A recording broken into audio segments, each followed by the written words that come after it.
안녕하세요. 레디에이션 아티스트입니다. 자, 오늘은 이 전산화 단층 촬영에 대해서 이야기를 해볼까 합니다. 자, 전산화 단층 촬영은 이 두 번에 걸쳐서 간단하게 알아볼까 합니다. 자, CT는 이 튜브에서 발생되는 액선을 인체 행단면이죠. 행단면을 투과하여 이 감약 액선을 검출기에서 받아들여서 이 빛과 전기 신호를 변환한 후에 컴퓨터에서 수학적인 방법을 이용해서 영상 처리한 후에 모니터에 표시하는 방법이죠. 이 CT는 진단용 방사선 발생 장치의 안전 관리 규정에 관한 규칙에 의거해서 이 검사 기관에 의해 이 검사를 받아야 하는 검사 항목이 이렇게 8가지가 있습니다. 먼저 관전압, 관전류, 슬라이드 두께, 그다음에 아티팩트 및 중심선 정렬, 그리고 JT 넘버의 직선성, 그다음에 고대조도 공간 불해능, 잡음, 환자 피폭 선량. 그래서 이 진단용 방사선 발생 장치의 안전 관리 규정에 의한 이 특수 장비로 되어 있습니다. 특수 장비. 자, 특수 장비는 세 가지가 있죠. 방금 말한 CT, 그다음에 MRI, 그다음에 만모가 있겠죠. 자, CT나 MRI 같은 경우는 이 가동 활용 병상이 200병상 이상이 되어야지만 설치하고 검사 또는 신고가 가능하겠죠. 자, 품질 관리 검사는 이 1년 주기로 인력 검사라든지 정도 관리 기록 검사라든지 팬텀 영상을 해서 서류 검사를 하고요. 3년 주기로 임상 영상 검사를 추가해서 정밀 검사를 합니다. 자, CT의 특징을 보면 일반 촬영에 비해서 피폭 촬영이 당연히 많겠죠. 자, 증감제 사용하지 않습니다. 다음에 영상 중첩 현상이 발생하지 않습니다. 단면상이기 때문에 그죠.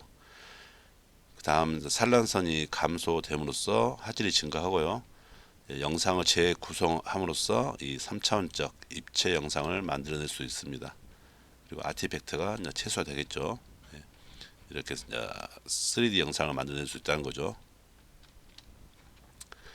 자, CT에서 고간전압, 즉 120에서 140kV를 사용하는 이유는 이 검출기, 즉 디텍터에 도달하는 액설량을 증가시켜서 검출 효율을 극대화시키기 위해서 관전압이 높습니다.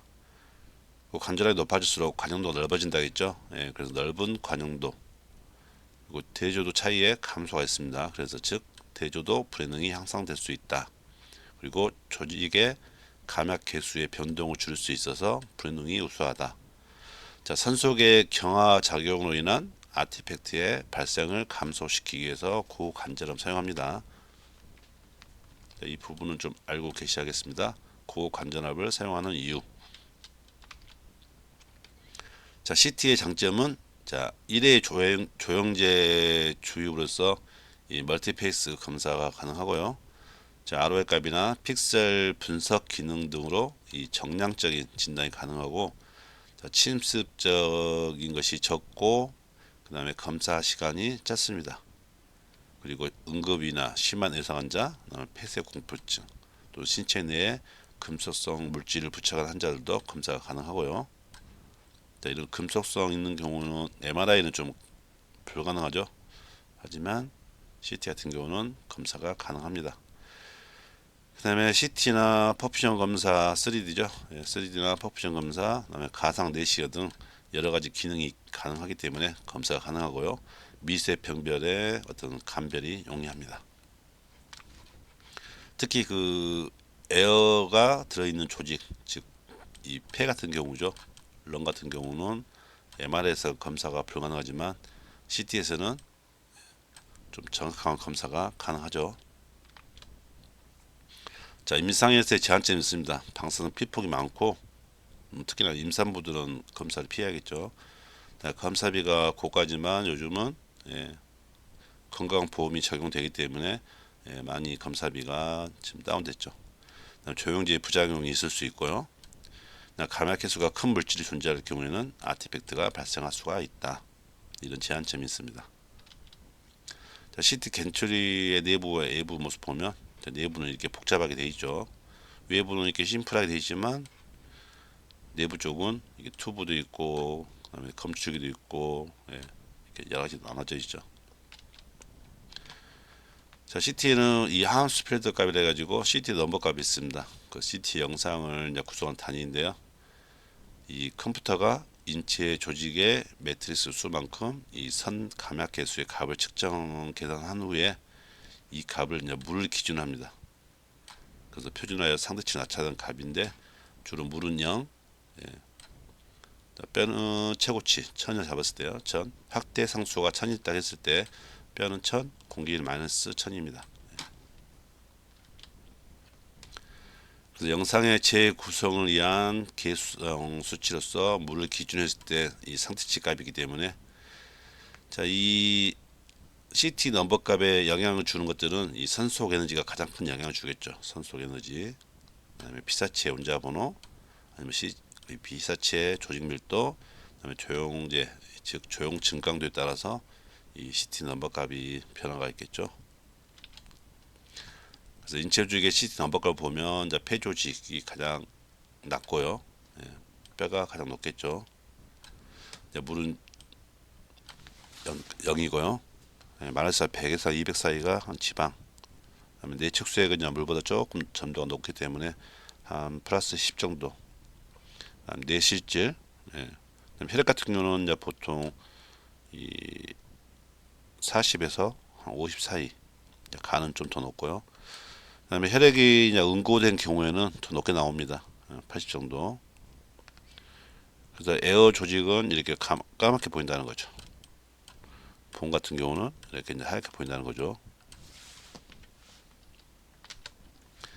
자, 컨벤셔널 CT하고 스파이럴 CT가 있는데 이제 고식제 방법이죠. 컨벤셔널 CT 같은 경우는 슬라이스 하나 찍고 한 번 이동하고 또 하나 다음 슬라이스 찍고 또 한 칸 이동하고 이런 식이지만 이 스파이럴 CT 같은 경우는 나선형이라 해서 우리 나사에 보면 이렇게 홈이 파져 있죠. 그것처럼 연속으로 계속 돌 수 있다는 거죠. 근데 이 스파이럴 CT의 그 단점이라 하면 이 사이에 이 갭이 생긴다는 겁니다. 이렇게 나선형이기 때문에. 그래서 이제 겹쳐서 촬영할 수 있는 방법이 있죠. 그래서 그걸 또 피치합니다. 자, 뒤에서 설명해 드리겠습니다. 자, 영상에 이제 표시하는 방법인데 이제 인도인하죠. 자, 그레이스케일로 표시를 하는데요. 그다음에 레벨 값이 있습니다. 예. 스케일이 있고요. 자, 레벨 같은 것은 이 디지털화된 픽셀이 갖는 명암값이고 이 스케일은 이 명암도를 통해서 얻어내는 단계적인 해석의 의미를 표현하죠. 그 CT 장치에서 12비트 같은 경우는 이 4096단계를 갖추지만 이 표시 장치는 이 8비트 해당하는 즉 256단계를 거칩니다. 자, 인도 이스 같은 경우는 이 CT 넘버에 의해서 표시된 회색 농도의 범위, 즉 그레이 스케일을 하죠. 이 범위 값이죠, 범위 값. 자, 레벨은 이 범위의 중앙 값입니다. 자, 직접 관련자는 흡수치인데요. 자, 이 부위를 선정할 것이냐, 이 부위를 선정할 것이냐 달라지는 거죠. 이 부위라고 했을 때는 만약에 이렇게 표시될 수도 있고요. 인도 레벨을 즉 중심값을 두고 윈도우스를 그 오른쪽에 달아진 거죠. 예를 들어서 이제 어부다비 시티에서 윈도우스가 400이고 레벨이 이 플러스 40이죠. 그럼 이 플러스 40에서 각각 200씩이겠죠. 이쪽 240, 200이니까 마이너스 160까지. 그래서 이 이스가 400이고 중심값은 40에서 좌우로 200씩이겠죠.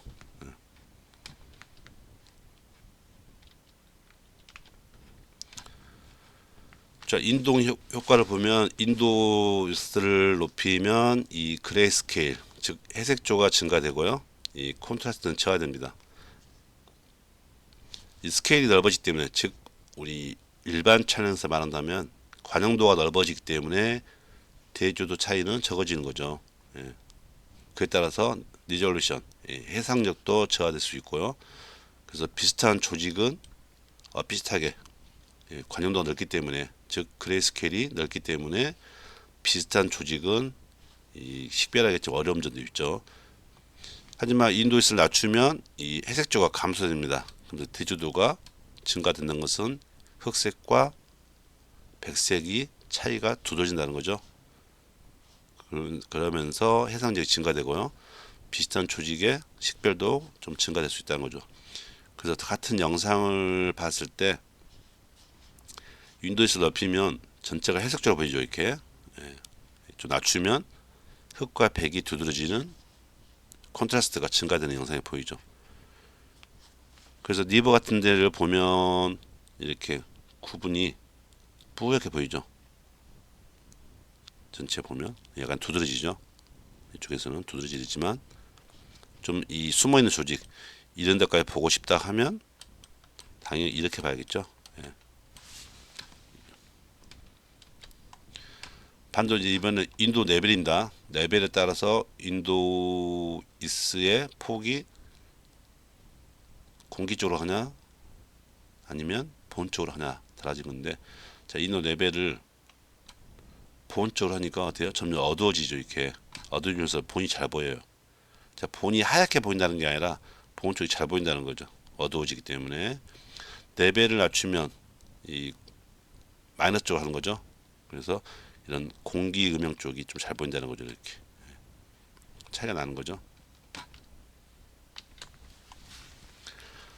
자, 영상에서 이 파라메타를 보면 이 선속에 콜리메시에 있습니다. 그다음에 슬라이스 크리스 말하는데, 이 슬라이스가 얇을수록 공간 불안도 향상되고 이 작은 병변도 이 감지가 가능하고 대조도 불안도 감소되면서 노이즈가 증가되죠. 반대로. 그다음에 부분 최적 감소. 예. 그래서 1mm와 2.5mm 차이점인데 확실히 1.5mm가 더 잘 보이죠. 예. 영상에서 구분도 잘 보이죠. 이쪽에 플래시 영상에 보이는데 플래시 영상 잘 보이는 거죠. 그 슬라이스 스크린스의 독을 보면 이 보세 같은 것은 최저까지 말하는 거죠. 최저까지 이렇게 최저까지 보이는 거고, 픽셀은 한 칸을 말하는 거죠. 예. 자, 간절류에서 보면 이 매스가 증가할수록 양자 노이즈가 감소되고요. 그다음에 대조도 브랜드도 증가되고 방사능 피부도 당연히 증가되겠죠. 증가되니까요. 자, 이거 영상을 보면 이건 200매스, 이건 80매스인데 영상 보면 좀 이게 거치게 보이죠. 250매스의 고설량과 이 100매스의 저설량을 비교했더니 이 설량이 적은 쪽에서는 아마 노이즈가 많이 발생하고 있죠. 예. 자, 영상 두 개 보면 이게 훨씬 선명하게 보인다는 거죠. 노이즈가 적습니다. 자, 관자납에서도 140과 100을 비교하니까 이 노이즈가 확실히 틀린 거죠. 확실히 관자납이 높을수록 노이즈가 좀 줄어든 게 보이죠. 그래서 이 관자납이 증가할수록 양자 노이즈가 감소되고 이 검출기에서 얻어지는 출력도 높아진다는 거죠. 자, 회전 시간은 X선간이 360도 회전하는데 걸리는 시간을 말하고 있습니다. 그래서 1회전 하는데 2초가 걸린다 하면 결국 스캔은 하나 2초 걸린다는 거죠. 예. 그래서 이 회전 시간을 잘 구분하셔야 됩니다. 예. 한 바퀴를 회전한 360도 회전했을 때 영상을 하나를 얻어낼 수 있고요. 반대로 이 180도 회전의 영상 하나, 나머지 180도에서 영상 하나. 예. 그래서 1회전 하는데 영상은 두 개를 얻어낼 수 있다는 거죠. 그럼 절반 영상이겠죠. 예. 그래서 이 튜브의 회전 또는 테이블의 이동 갖고 피치라는 것을 또 계산할 수도 있습니다. 자, FOV죠. 필드 오브 뷰. 자, 스캔 중에서 데이터를 사용되는 범위를 SFOV라고요. 그다음에 CRT 상에 나타나는 완성된 영상, 이것을 DFOV라고 합니다. 그래서 피사치에 비해서 이 DFOV를 크게 설정하면 모니터 영상의 크기가 작게 나타나고, 반대로 피사치에 비해서 이걸 작게 설정하면 모니터 영상이 크게 나타나겠죠.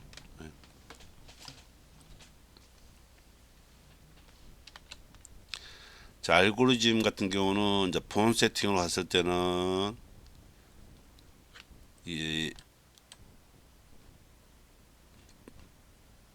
영상에서 그 뭐랄까요, 본이 잘 보이는 게 아니라 에어가 쪽, 즉 렁이 잘 보이게끔 하는 건데, 이 본 세팅이라는 것은 이 필터 값, 즉 알고리즘을, 본 알고리즘을 이용해서 이 렁 쪽, 즉 허파 쪽에 영상이 잘 보이게 함으로써 이 울트라 하이, 이렇게, 그래서 요즘 이제 HRCT라고 말하죠. 하이 리졸루션 해가지고 이 허파 쪽에 검사를 하지만 본 알고리즘을 이용해서 미세 병변들이 더 잘 보이게끔 하는 방법도 있습니다. 자, 해상 같은 경우는 초점 크기를 설정하고 노출 조건하고 재구성 알고리즘을 사용한다. 그래서 뭐 24 이상 이하 이렇게 있거든요. 24 이하 같은 경우는 스몰 포커스, 이상 같은 경우는 라지 포커스, 그다음에 스탠다드나 울트라 패스 같은 경우는 라지 포커스, 하이나 울트라 하이 같은 경우는 스몰 포커스. 그래서 스탠다드 같은 경우하고 이렇게 하이, 울트라 하이 같은 비교보면 영상이 좀 더 거칠게 보일 수는 있지만 해상력이 점점 증가되고 있다는 것이 보이죠. 이렇게. 자, 매트리스 같은 것은 이 FOV가 일정한 상태에서 매트리스를 증가시키면, 즉 픽셀의 크기가 작아지고 영상의 선호도는 증가한다. 앞에 여러 번 말씀드렸습니다. 이렇게 2 곱하기 2냐 아니면 같은 영상인데도 이렇게 4 곱하기 4냐 따라서 픽셀이 당연히 작아지니까 영상이 훨씬 좋아지겠죠. 자, 이런 차이가 있는 거죠. 네. 80 매트리스를 비교했을 때는 픽셀 당연히 크니까 영상의 이 선호도가 좀 감소되겠죠. 하지만 이 픽셀 크기가 작아지게끔 매트리스를 증가시키면 이렇게 영상의 선호도는 좀 더 증가될 수 있겠죠. 그다음 영상 후에 이제 그 재구성하는 거죠. 어떻게 보면 포스트 프로세싱 이난스먼트 팩터인데, 재구성된 후에 영상을 다시 어떤 샤프하게나 스무스하게 필터시키는 방법이죠. 예. 영상을 재구성한 후에 영상을 보면 이런 차이가 있다는 거죠. 이렇게 영상과 차이가 보입니다. 점점 거치게 보이는 거죠. 주로 이제 개조 증가 영상을 보여주고 있는데, 이 필터를 어떻게 사용하냐에 따라서 더욱 샤프하게 보일 수 있고 스무스하게 보일 수 있게끔 영상을 다시 한번 재구성 또 한번 할 수 있습니다. 자, CT 영상의 재구성 및 이제 기본 처리에서 보시면 스카웃 영상을 촬영하죠. 다른 말로 토포그램이 나거든요. 토포그램. 자, 스캔을 계획할 수 있는 방법이죠. 예, 스캔 범위하고 이 방법을 계획하는 거죠. 그래서 이렇게 정면상을 찍을 수 있고 라테랄 상을 촬영할 수 있는데요. 자, 이렇게 영상을 찍으면 자, 어디서 어디까지 스캔하겠다 이렇게 이제 영상을 정하는 거죠. 보고 이게 스카웃 영상이 나오고요. 다른 말로 토포그램이 납니다. 이렇게 프론탈 또는 라테랄 이렇게 설정할 수 있다는 거죠. 이렇게. 그래서 이렇게 보면 겐트리 각도를 줄 때는 이렇게 라테랄 영상을 해야지 각도를 많이 줄 수 있겠죠. 이렇게 각도를. 그래서 어떤 브레인 쪽이나 아니면 스파인 쪽은 각도를 주고 촬영하기 때문에 이 라테랄 영상으로 스카웃을 잡아야 되고요. 어떤 체스트 쪽이나 어브도멘 쪽, 펠빅 쪽, 예, 그쪽은 이렇게 프론탈 스카웃을 잡아야겠죠. 다음은 CT 이미지의 이 3차원적 영상 기법입니다. 그래서 SSD가 있고 MIP, 미니 IP, 그다음에 VRT, 비주얼 엔도스코피라고 있는데요. 먼저 SSD는 겉표면만 하는 겁니다. 표면만, 예, 서페이스죠. 그래서 표면만 내면 관찰을 불가능하고요. 이 겉표면만 관찰이 가능하도록 만들어내서 이렇게 영상을 만들어야 되는 겁니다. 예, 이렇게 콜론 같은 경우들 이렇게 닙을 비롯해서 스토넌까지 나올 수 있는, 아니면 그 스파인 쪽에, 아니면 이렇게 앞면 쪽에 대해서도 이렇게 겉포면만 나타날 수 있게끔 영상을 한번 3차원적으로 재구성한 영상이죠. SSD라고 합니다. 그래서 이 해박제 변형의 모습을 전체적으로 이해하는 데 많은 도움이 될 수 있다는 거죠.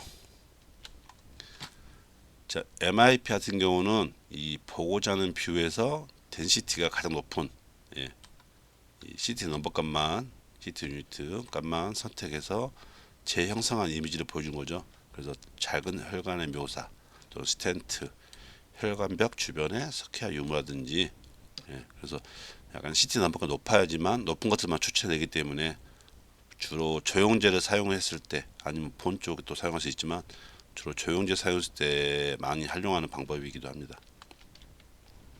그래서 이렇게 NGO 쪽에, 예, 혈관이 조영제 들어가서 혈관이 두더지가 보였을 때 그 부분만 잡아내서 검사할 수 있는 이 MIP 기법이라는 게 있죠. 그 다음에 미니엄이죠. 이번엔 덴시티 미니엄, 낮은 영상으로. 약간 덴시티 높은 거 있잖아요. 이번엔 덴시티가 낮은 히트 유닛 값만 선택해서 하는 재구성하는 방법. 그래서 주로 이 가스나 물, 에어, 덕트 이쪽을 많이 하겠죠. 이렇게 렁 쪽으로. 렁이 잘 보입니다. 이렇게 아니면 집이 갇힌, 이렇게 물로 구성되어 있는 조직들 이렇게 재구성할 수 있다는 것입니다. VRT 같은 경우는 이 관심 영역별로 각각 달라요. 이 시스템 넘버가 다르겠죠. 이걸 여러 개 동시에 지정할 수 있고, 영역별로 각각 다르게 투과도나 이 불과 투과도에 색을 입혀서 좀 더 입체적으로 볼 수 있게끔, 이렇게 장기들도 볼 수 있고, 이렇게 뼈도 볼 수 있고, 이렇게 심장도 볼 수 있게끔 이렇게 나눌 수 있다는 거죠. 그 볼륨적으로 나눌 수 있는. 그래서 볼륨 렌더링 테크닉을 사용하는 VRT법도 있습니다. 여러 가지 색깔로 장기들을 구분할 수 있다는 거죠. 이렇게 스파인뿐만 아니라 펠비까지 다 이게 구분할 수 있습니다. 플렉처 영상까지 볼 수 있죠. 이렇게. 비추얼 엔도스코피 같은 경우는 이 내시경 기법인데요. 이 SSD는 장기 표면만 본다면, 이 비추얼 엔도스코피 같은 경우는 이 장기 내부도 관찰할 수 있고 장기 외부도 관찰할 수 있는 어떤 방법인데요. 그다음에 이게 장기 내부를 볼 수 있는, 플라이 스루 기법도 있고요. 그다음에 장기 외부를 관찰하는 플라이 어라운드 기법도 있습니다. 이 두 가지 기법이 있다는 거요. 그래서 이 콜론스코피를 했는데 이 폴립이 보여요. 이 폴립 보이는데 실제 내시경에서 보이는 것을 가상 내시경 통해서 이렇게 볼 수 있다는 거고요. 그다음에 콜론 캔서 같은 경우도 실제 내시경 영상이지만 이 가상 내시경을 통해서 이런 것도 볼 수 있고요.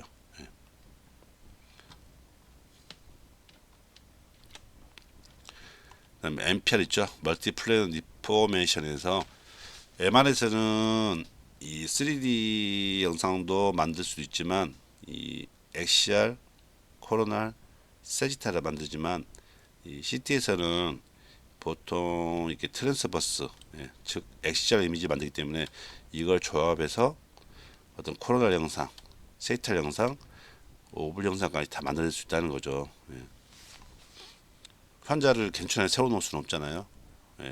그래서 XR 영상에서 얻은 영상들을 종합해서 이 3D 영상 방향으로, 그래서 코로나 세이타까지 재구성할 수 있는, 그것을 이 MPR입니다. MPR. 자, 이렇게 오늘은 CT에 대해서 첫 번째 시간을 가져봤고요. 다음에는 CT 두 번째 시간으로 간략하게 CT를 마무리할까 합니다. 자, 오늘도 수고 많으셨습니다.